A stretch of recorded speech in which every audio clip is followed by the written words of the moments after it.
So let's talk about who we are. My name's Steve Jacobs. I'm actually the manager of launch services at IQmetrics. Prior to that, I was working in professional services, sort of focusing on new implementations. And now I'm working with the XQ project as well. So really excited to be involved. And again, thanks very much for coming. Yeah, I'm James Westgate. I'm based in North Carolina. I've been with IQmetrics for about 8 years. I've done anything from product support, training, customer management, onto sales.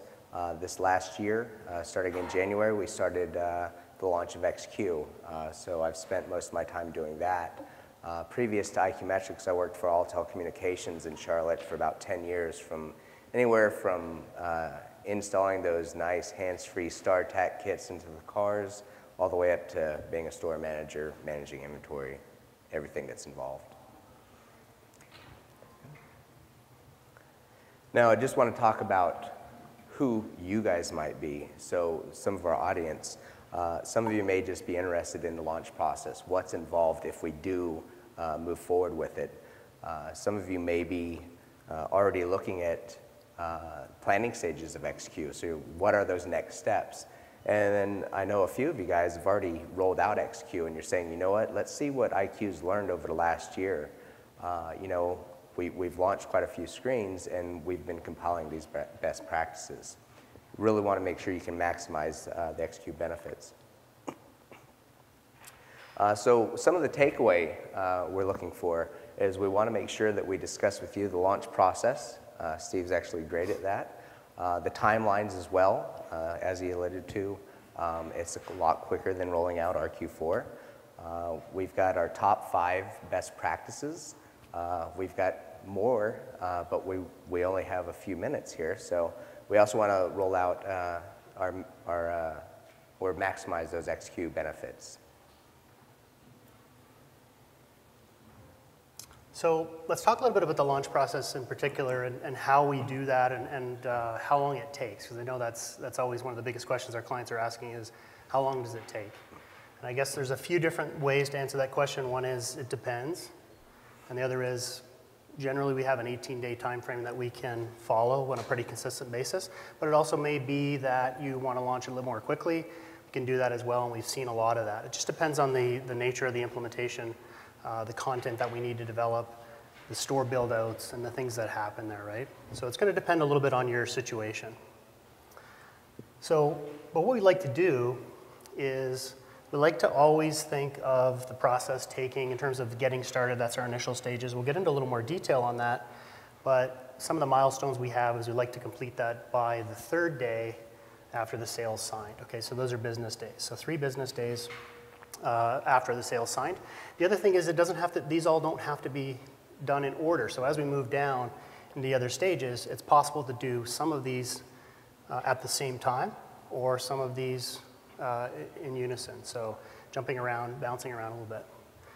So next phase is going to be our hardware and site preparation, and we like to do this by the 5th day. And a lot of times what we're talking about here is in the sales cycle, a lot of times James will say, hey, let's talk about the hardware here. So we're sort of arriving, our clients are arriving there with a lot of that information already. We sort of know, okay, well, we're thinking about 22-inch browse screens, or we want a 42-inch ad play.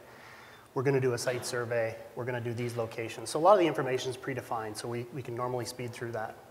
But there are pieces that we want to discuss there.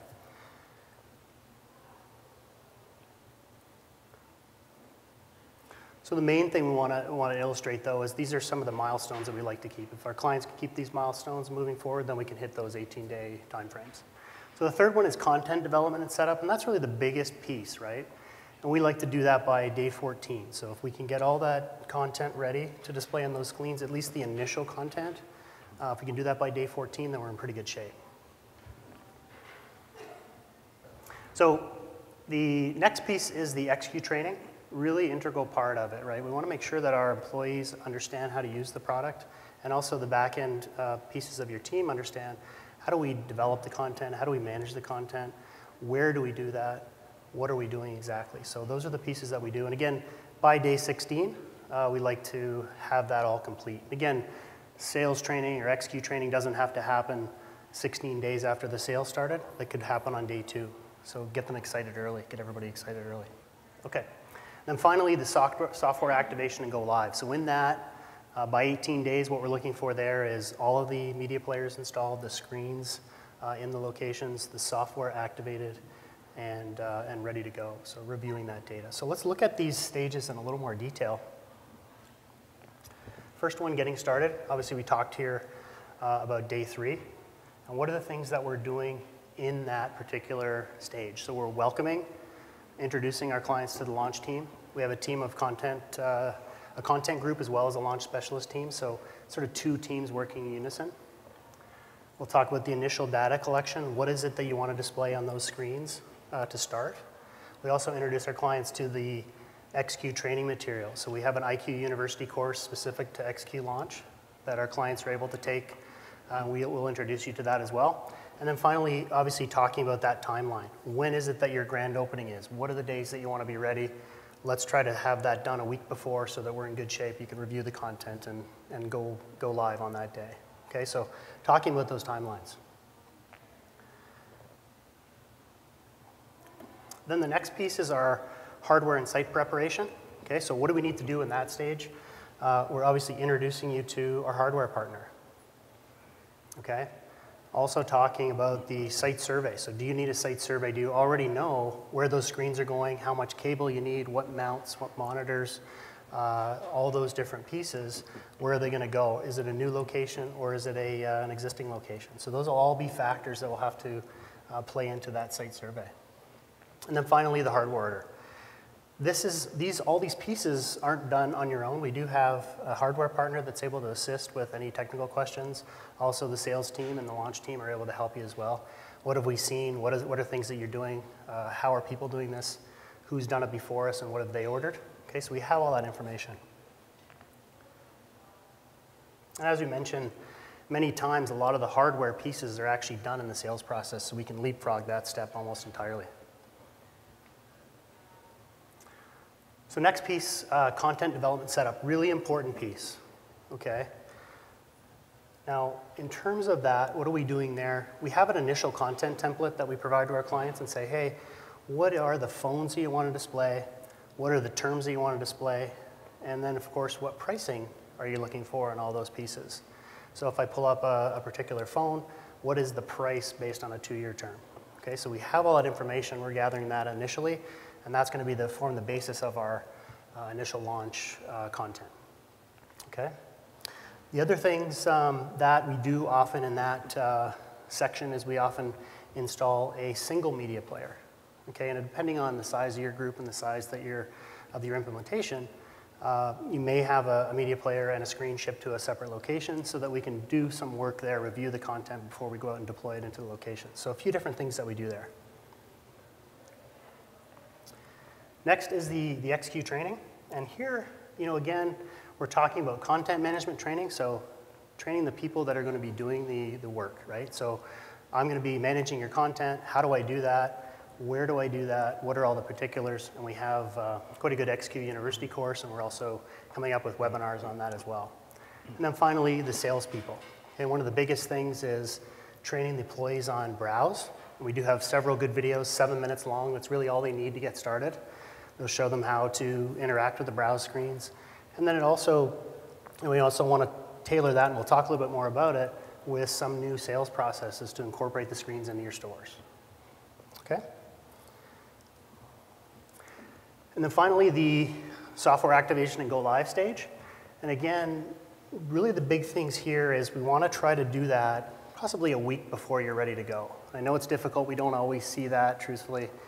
Wireless is a little bit different than other industries. A lot of times they say we have to have it by Wednesday. It's now Friday before. Let's see if we can do that. So we do our best. But really the main thing is in the software activation piece is we're going to finish the hardware installation. All the screens are on the walls or in the places you want them in the kiosks. We have the media players set up and the playlists assigned. So that content that we've created is now part of a playlist. And that playlist is driving what you see out there on the screens. Okay, so on the browse screens, the ad play screens, you can control that information. And then finally, make any final adjustments, review that content, and then you're ready to go live. Okay, so that's the sort of the process. And again, 18 days is not out of the question. Certainly could be fewer than that, could be a little bit longer, just depends on the situation. Yeah, and just to reiterate, that sales training, start that as soon as possible. Start getting them engaged, let them know what's going on. The sooner you get that done, the better. So that way you're not at the very end of the process and then start training. That way they're kind of along with that vision from day one all the way to launch. Now I'd just like to talk about some of the best practices. Again, we've got about 1,000 screens launched over the last year. We've been compiling these best practices from some of our clients, and we just want to make sure that you guys know, these are some of the items they've tried, and we just want to make sure you have the opportunity to take advantage of them as well. You want to select the right people for the team. You've got some different things there. Who is that team? What are their roles? Second, we'll cover placing the right screen in the right place. Now, of course, you've seen the display out there. We have some attract features, we've got some engaging features, and we're going to go through and show you exactly the best practices for screen placement. The content, you want to keep it fresh. It's not like once you launch that you've got your content in there, it's done. You want to keep that updated.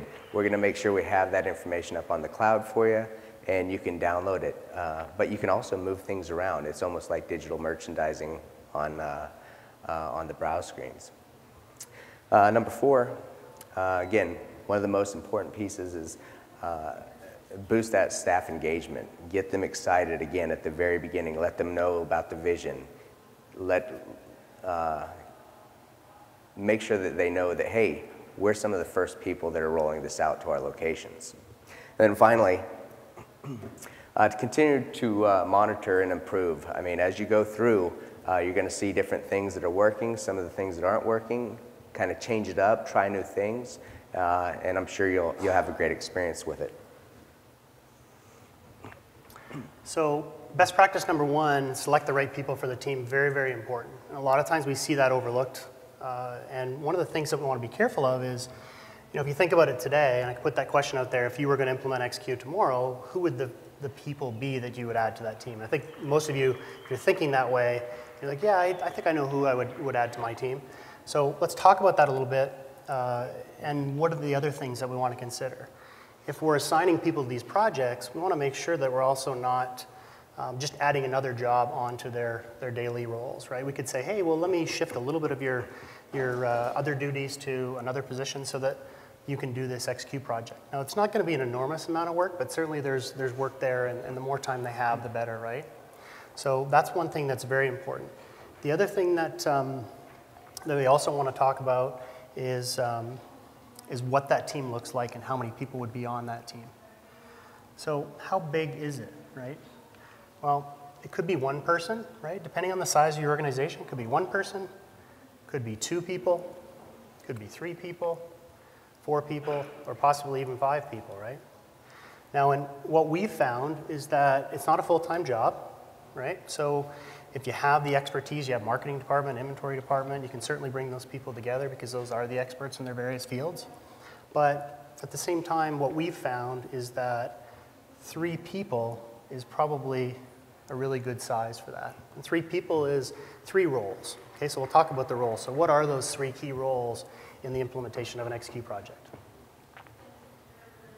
So first thing is our project lead, right? So who could be the project lead? Sometimes it's the owner, and again, we're talking size of company. If you're 1 store, you may be doing it all. If you're 10 stores, you may have other people to be involved in that process. So it could be owner, could be an operator or your operations person, right? Or thirdly, could be an IT person. So you have those 3 people. Certainly, they could also be working together, but you want to have one central person to manage the project, right? Now, what are the things that project lead would do? Obviously, we want to make sure that their overall responsibility for the project, that's their baby. They're going to take that to the end. Control the budget. What are the finances like? What are we ordering? How much is that going to cost? Are we on budget? Do we need to scale back or do we need to scale up? Again, the team. So putting that team together. Who are the people that we want? Preparing the location. So what is that location looking like? And again, if it's a new location, it's much different than just a retrofit of an old location. And then finally, ordering the hardware and monitoring that timeline towards that date. So when are we going? Let's make sure that we have everything in place a week or so before. The next piece is our content lead. And probably in a lot of ways, it's the most important piece of this puzzle because the content really drives the system, right? So in terms of the content lead, who would that be or who could that be? It could be a marketing person, right? And again, depending on the size of your organization. Or it could be, who would be the other person in your organization that would have access to the information we need, right? Probably an inventory person, okay? So marketing or inventory, what are the things we're looking for in this person? Again, overall responsibility for the content. Okay, so those people are in charge of that content. The inventory person is a great person to involve because they know, they have a good sense of when new products are coming in, when products become end of life, what the latest and greatest devices are and what you have in inventory. Also, they have a sense of what we may need to push out the door, what we need to promote, so they have a really good understanding of what's happening. So it's always a good person there. Marketing person obviously has a lot more to do with managing campaigns, promotions, brand, okay, so depending on your situation. And, but at the end of the day, that person is essentially responsible for the content. The nice thing about XQ is that all that content's managed centrally, so we don't have to go to the store to make those changes. We have an internet-based console that they can go into, change playlists, add products, change add play content, whatever they need to do, and that deploys onto the screens of the stores immediately. So there's nothing that you have to do in the locations. So next piece, and again, probably equally as important, is our sales team. Okay, so who's the sales lead? Who are we going to dedicate to this project as a sales lead? And sometimes it's a sales manager. Okay, it must also be just a sales lead in the store. Maybe it's just a key salesperson that is tech savvy and really loves the project and is really keen to get going. That would be a good person. Or it could also be a store manager, right? So you know those people already. You probably have a good idea of who they would be. And what are they going to do? So the main thing is we want to get staff buy-in and engagement. So we want to say, hey, this is a great new tool. We're going to bring it into our store. It's going to really help us. Let's talk about how we're going to incorporate it into our sales process. So how are we going to change what we do today to incorporate the new tools into our current sales process? And then finally, train to that, right? Expose staff to the screens, review the training materials, continue to train and continue to get that engagement as we go. And we find that that really builds as they see the advantages of using the XQ screens. And James will talk a little bit about some of those. So next, let's talk about best practice number 2, and that's screen placement. If any of you have heard me outside at the booth, I'm talking about screen placement. It's crucial. The right screen at the right place makes all the difference. So first I want to talk about ad play. Ad play is one of those attract features. We've got some ideas on where we should place these items. First, as you've seen outside, 42-inch screens or larger. I mean, these are designed to attract traffic. The placement of these screens, we see them at the front of the stores. If you've got a mall location, you've got a strip mall location, it's awesome to have that walk-by traffic see these screens, attract them into the stores. You can do these on 55-inch screens, 65-inch. We've got that 80-inch screen outside. I mean, the 80-inch screen isn't for every store, but maybe you've got a high-end mall location.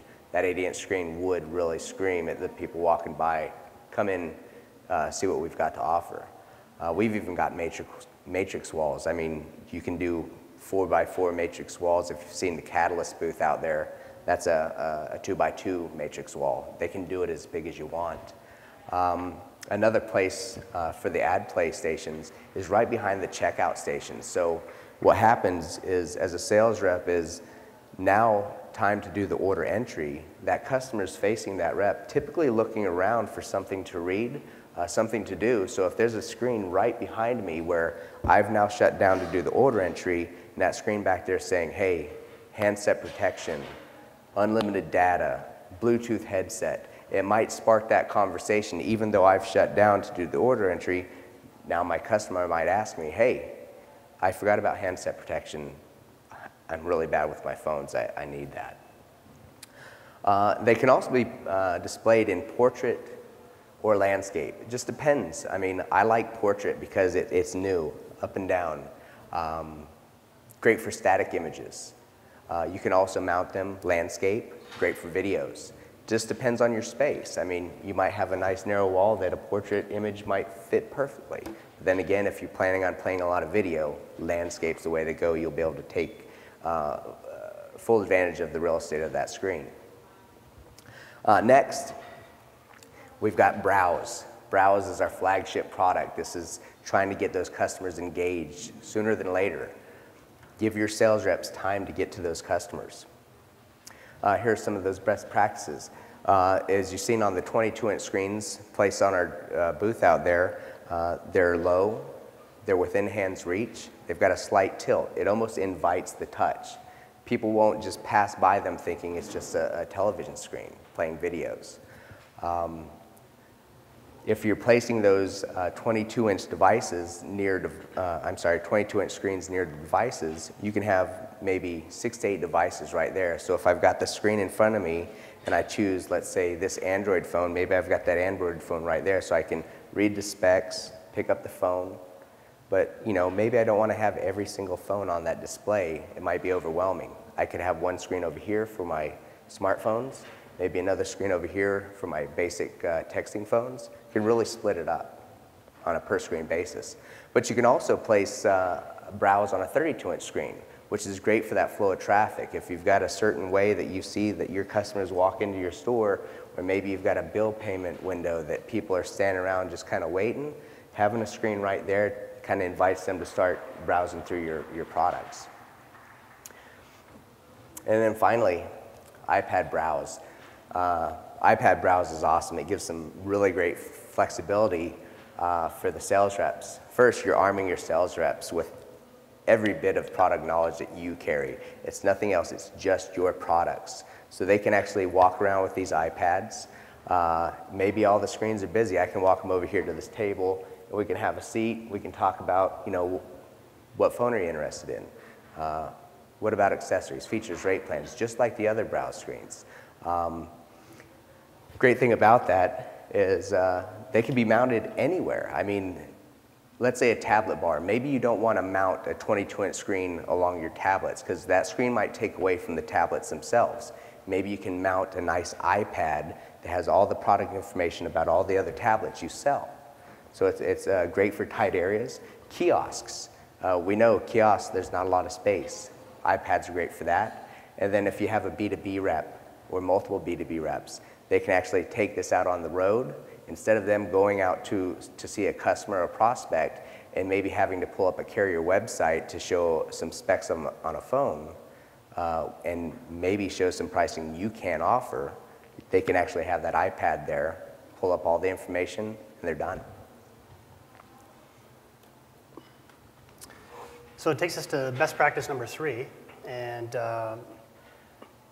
essentially, again, we're talking about content is king, right? So we want to make sure we keep that content fresh. One of the things I always think about, if you think about this may be a disturbing image right after lunch, but if you think about content as a piece of fruit, right? So when you get that in the door, day 1, it's nice and fresh. Day 5, starting to get a little bit stale. By 90 days, it better be out of the store, right? So you want to think about that content in that context, right? So we need to make sure we're maintaining that content, updating that content, managing that content, and thinking about what happens to that content as we're going through the stores. Okay, it's not a situation where we want to just display everything that we have. We want to display what we need to have out there. And we'll talk a little bit about that here in the next slides. But what are the elements of content, right? So there's lots of different pieces. Here we're specifically talking about Browse. This is a product card. You can see the Galaxy S. So what are the things that we're talking about when we say, let's build the content for this project? Essentially, we're saying the product images. You can see those front and center up here. The things like pricing. We have an integration with RQ4 that brings those pricing directly over. So accessories, your phones, based on the individual terms that you have. We don't typically display all the terms, but we display the key terms that you'd like. 2-year new, for example, is usually the ones that you see on the product card as the from price, right? Because that's typically the lowest price. But it's also important to think about this as in the grand scheme of things of let's have our browse coordinate with our ad play. Okay, so you can work together on those two screens, so we're coordinating it. But if we look further, we're also talking about the rate plans. What are the rate plans we want to show on our screen? We have a full deployment. Everything's done left to right here. So we've got phones, accessories, rate plans, and then your add-ons or features. So they're all displayed easily movable. And the nice thing about it is that IQ Metrics curates the majority of that content for you. It's not everything, but it's going to get you at least started, right? We're building that every day, every week. That library gets larger and larger, and our guys actually create that on a weekly basis and update that content for you in what we call a collection, okay? So, or excuse me, a catalog. Then what you need to do is just take that information out of the catalog and put it into your collection, and these are the things that we're going to show. And then finally, we add it to a playlist, and that's what everybody sees. Okay, so really easy, very simple, and allows you to do everything you need, right? One screen can have this screen can have that, all just different playlists of your collected information, okay? The other thing, obviously, that we have are the feature information, the specifications of the phone. So we're sort of taking the employees and creating a situation where they don't have to have all this information at their fingertips. They don't need to know it all. We don't need to pound it into their heads. Hey, what is the actual iOS on this phone? How many gigabytes is the camera, or megapixels is the camera? What are all the details? They don't have to know those because they can go very quickly to browse and find them, okay? Also, we do videos, and then of course the related products. So we may want to attach AppleCare to an iPhone, or we want to attach a certain feature to a particular handset. So we can do all that in Browse, and that way the employees are also further engaged and they can easily move between product lines. So that's the majority of the content. So the next piece then is what is the content that we want to display? And we see a lot of, I think when we look at interactive retail, one of the things we want to think about is that this is not just, hey, show my clients all the phones that I sell. It needs to be a little bit more targeted than that. So what we're looking at then is, what do we need to show? What products do we want to draw attention to? What product mix is going to be the best for our bottom line? So we've got things like product tags. Okay, so you can see tags for best sellers, tag for new products, tags for on sale products, and you can create those tags or add those tags to any product anytime. It's really easy, really quickly, all done in console, then automatically, after a short refresh period, maybe 10 minutes or so, that location would have that information. So you can highlight the products even for the sales reps, and then you're also guiding the consumer as well. Hey, wow, look at that, that's a bestseller, so that must be something I need to look at. So really easy, nothing big to do. The other thing is that you want to consider your demographic trends, right? So you may have one market over here where we're talking about different phones. You might have another market over here where we're talking about different accessories, just based on what the market demands are, what the demographics of that area are. So really targeted approach. 64% of the phones sold today are smartphones, so we want to emphasize those, the latest and greatest, the hottest products, the things that are in the media. Use the media to bring clients into the store, and hey, wow, we have it on our browse screens as well. Also, you can do things like, hey, here's all our 4G phones, because 4G is the latest and greatest. You can display the 4Gs. You can create playlists specific to that, right? So lots of things like that you can do. Also things like, hey, well, the screens are getting bigger, the phones are getting more valuable, why don't we highlight screen protectors as a related product? Okay, so things like that, targeted approaches, not just, here's everything we sell, and let's just see what happens, right?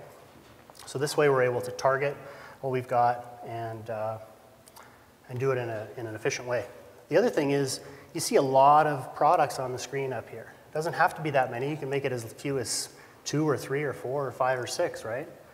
So you don't have to, if you wanted to be in a situation where you said, these are really what we want to target and execute today, so let's just make that 6 phones or 7 phones or 8 phones, right?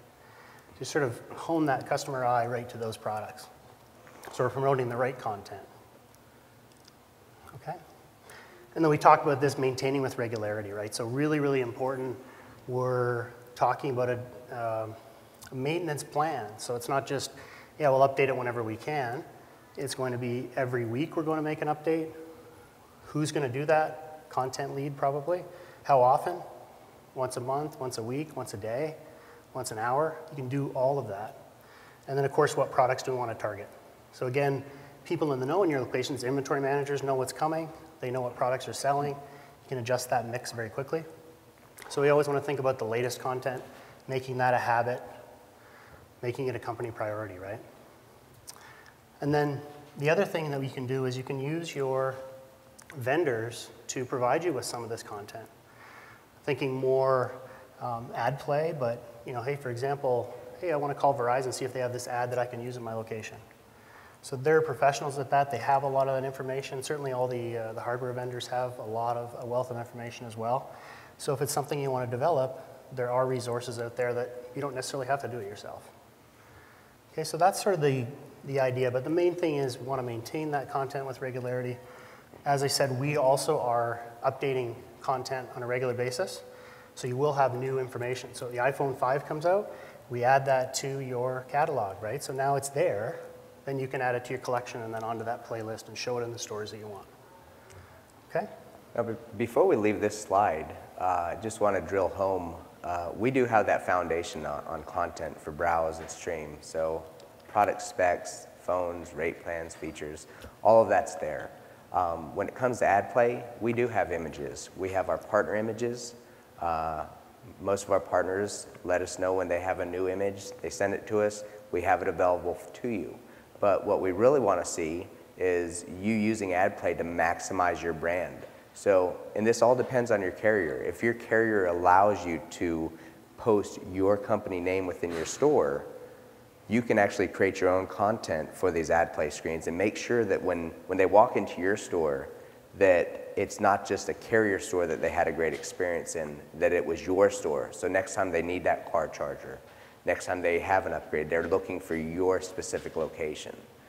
So ad play is awesome for maximizing that brand. Let's talk about best practice number 4. This is one of the most exciting pieces for me because getting that staff engaged is awesome. And unless you get your staff engaged, you're not going to get your customers engaged. This is very important. We recently received this best practice. We kind of had some clients roll it out and they said, you know what, this is what we did. We got our staff engaged and it's awesome. So let's just go over a few things there. First, I want to talk about the grocery chains. Everyone knows, I don't know, about 10 years ago, they said, hey, you know what, we're going to roll out self-checkout. But they didn't just rely on customers walking up to these stations and just automatically using them. They said, you know what, we're going to assign a greeter or an attendant, and anytime the lines are full, they're going to go over there and they're going to recruit people out of these lines and go and guide them through the process of self-checkout. And that is awesome for our industry. We can do the exact same thing. Don't rely on customers just walking in and just automatically using these screens. You can go as far as having a greeter at certain parts of the day during those peak times. That's great. Maybe you can't do that. Maybe just put it into your process. Maybe I'm a sales rep. I'm dealing with a customer over here. I see the customer walk in. I say, hey, you know what? We'll be right with you. But we've got a browse station over here that you can really get started, look at all of our products, rate plans, all of that. So introduce those machines, those screens to those customers, get them engaged. Again, this is, I'm pretty loyal to our grocery chain, but Harris Teeter down in the South. Again, 10 years, I didn't want to walk up to these self-checkout stations for a long time. Finally, I was in a long line, I was in a hurry. The attendant came over, actually got me. I said, okay, let's go do this. And I'm amazed at how easy it is. Once you actually go and click through, it's like, why did I wait so long? I could be doing this all the time. And now I prefer self-checkout over anything else unless I've got my wife with me and we got a whole, shopping cart full of groceries. So again, try to look at that and say, how can we get a greeter or maybe even a process to invite our customers to use these screens. Now, talking about change, change is hard because people overestimate the value of what they have. And what we're talking about is sales reps. I'm a sales rep. I have a proven process that I don't want to mess with. I don't want to incorporate anything else into it because that might hurt my sales. So you gotta make sure that you drive home the benefits of using XQ with these sales staff. Because as you see here, they underestimate what they could have, what they might gain, and get them excited. Get them excited as soon as possible. Make sure they understand your vision at the very beginning. So how do we provide a proper introduction and training? It's awesome coming from the top down. If you've got executives, you've got store managers come down to the stores and say, hey, look, we're doing this. It's going to be awesome. We're going to be some of the first stores to roll this out. We might have 50 stores, but you know what? You're kind of the first 2 stores that we're going to roll this out in. So you're going to have the latest and greatest.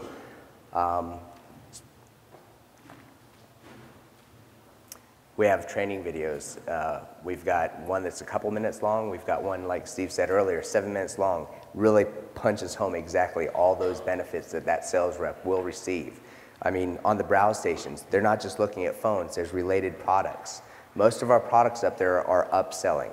And those screens, they don't forget. The lobby doesn't get full, and some of my sales reps might turn off that upsell because now I'm focused on getting people out the door.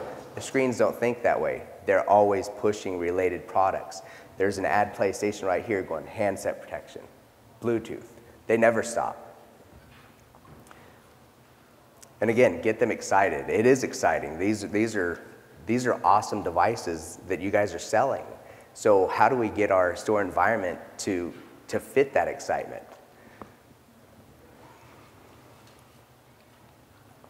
Again, coolest location on the block. One of the first guys using it. But ensure job security. Anytime we put in some sort of a kiosk, people start thinking, oh wow, is this going to replace me? No, we're talking about helping out and helping out during those peak times. We're not replacing anyone. Make sure they understand that. Highlight the benefits. Again, no memorizing. These screens have all the specs, all the images, related products. It's all right there. I don't have to focus on what's the megapixel of this camera over this phone or this phone. I can actually focus on what actually makes a difference from this product or this product. Less time educating. If customers are actually using these screens, by the time they get to me, I don't have to educate them on the products anymore. They're kind of self-educated themselves. And now I can spend more time selling and hopefully upselling, more invoices. And that leads to increased profit. Increased profit, we've seen a nice increase of accessory sales, conversion rates. Getting our customers engaged sooner than later will result in higher conversion rates, higher accessory attachment ratios. And then don't just assume that the sales reps are going to find a way to incorporate XQ into their sales process. Kind of bring everyone together, see what ideas are out there. How do we get from the greeting, walking up the door, maybe it's I've got to greet people within 5 feet, 5 seconds, whatever it might be. How do I then get them to maybe an XQ station and say, hey, you know what? I can use this as a presentation tool because now I have all this information. It's almost like I'm standing in front of a PowerPoint. And the great thing about that is now you have a unified message across all your sales reps, especially if you start rolling out in all your stores. You can use the tool too as well. You know, if you have a new product release, hey, go to the browse screen, take a look at that product, see all the different specs and the images and all the things that are available with that product. So you kind of drive it down there right from the corporate office. And I can't say it enough, incorporate some sort of a greeter process. I mean, getting those customers engaged, getting the employees engaged will benefit you tremendously. Now, I want to introduce to you Bobby here. He's got a little testimonial. He's been using it for a little while. Let's see what he's got to say. My name's Bobby, and I work at the mobile shop, and here we have the XQ interactive touchscreen. I love this product because since we are a multi-carrier company, it has all the plans here for us. It is very responsive, so once I click a button, it goes right to what we need. It's also good for the customer because it does our job for us. So if customers do not want to be pressured by us, we can just show them the touchscreen and they can just have their own fun with it, have their own browsing experience and stuff like that. Through what kind of rate plans, accessories, phones, and everything that we have. It also gives you the add-ons, which is also great. I like this product because, like I said, we are a multi-carrier company, so we have many plans, and it's hard for us to memorize, but since we have this IQ interactive touchscreen, it does the job for us, so I'm a big fan of it. So again, he's quite excited about it. It really does help him out with his job. You notice in the background, he does have an ad player kind of right behind him, so it could be doing that upselling for him right behind him. Finally, signing a store champion. Make sure someone in that store is that exciting person that's walking in and saying, hey, has everyone been using XQ, whatever. You can do things like, you know what, maybe you have a morning sales huddle once a week, 15 minutes, and you might just surprise your guys and say, hey, you know what? First person to put these 5 items in a shopping list and send it to RQ4 gets lunch on Friday. Just things like that, because then you can actually monitor and see who are those employees that truly use it. The people that are using it are going to find those items fastest, put their name in, send it right into RQ4. I mean, that can at least prove to you that some of those guys are using it. Getting customer engagement, I mean, get creative. I mean, I have ideas of saying, hey, if we're doing a grand opening and I'm going to have a large majority of the customers in my area coming to my location, maybe promote and say, hey, you know what? We've got new interactive touchscreens and we've hidden little Easter eggs in here that might get you a free Bluetooth. What you're doing is you're inviting everyone to come in and start just drilling away at your screens, which might be a large portion of that customer base. And next time they come in, they say, hey, yeah, they got these screens. I've already been kind of introduced to them. Just creative. I mean, that might be off the wall, but it's kind of the way I am. And then, you know what? That champion, make sure that if you see something that's not on the screen, don't just say, don't dismiss it. Go to that content lead and say, hey, you know what? iPhone 5, it's not on our screen. What's going on? That way, that content lead's going to make sure that content's up to date. Your sales staff will always have confidence that you have the latest information in there.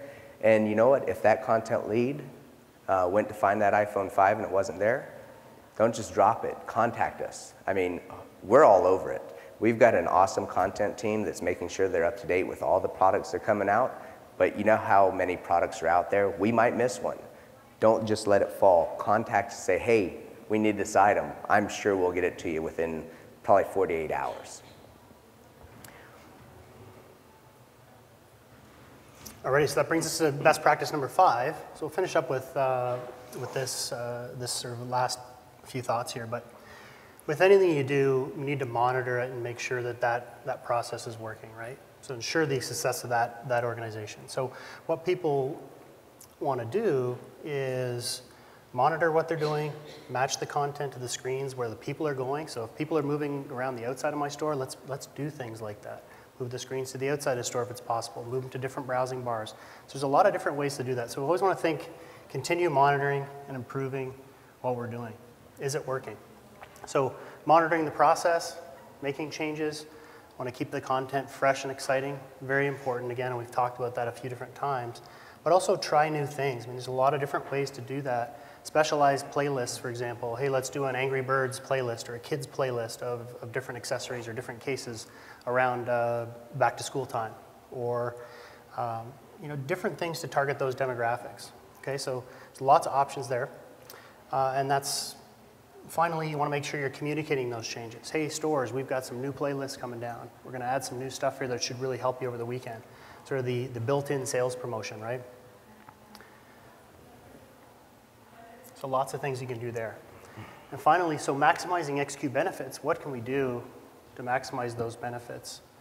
So placing the screen strategically, as James said, providing that wow factor in your store, showcasing the brand, promoting your products, maintaining that fresh content, okay, so making sure that content has been updated so that the employees will engage with the product and use it.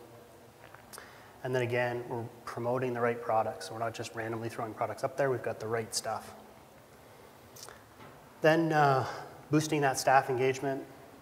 Of course, they're going to be more successful if they're using the product. They'll have that internal confidence. They'll know, I know everything about everything that's on those screens because I can just, or I know everything about every product that we sell because I can just go to those screens, right? It's really, really easy. And then move customers to it to self-educate during busy times. So if you can't get to that customer, hey, just jump on that browse screen, take a look, see what's there, and we'll be right with you. And I think we're seeing that. I mean, that generational switch. The younger kids want to do that. The younger people want to do that. They don't want to talk. If you look at any dinner table these days, people aren't talking, they're texting or looking at their device. So it's not a stretch to say that that's an easy thing.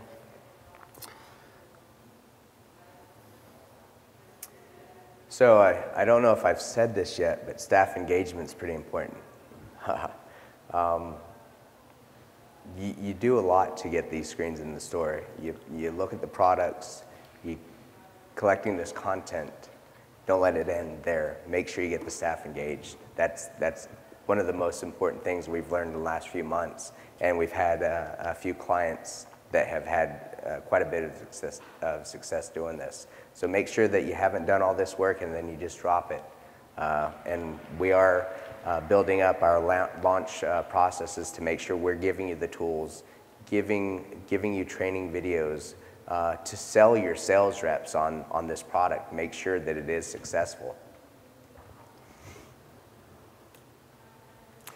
So we're at the end here, so you know my card's all over that desk out there at the XQ booth. Feel free to pick one up. Here's my contact information.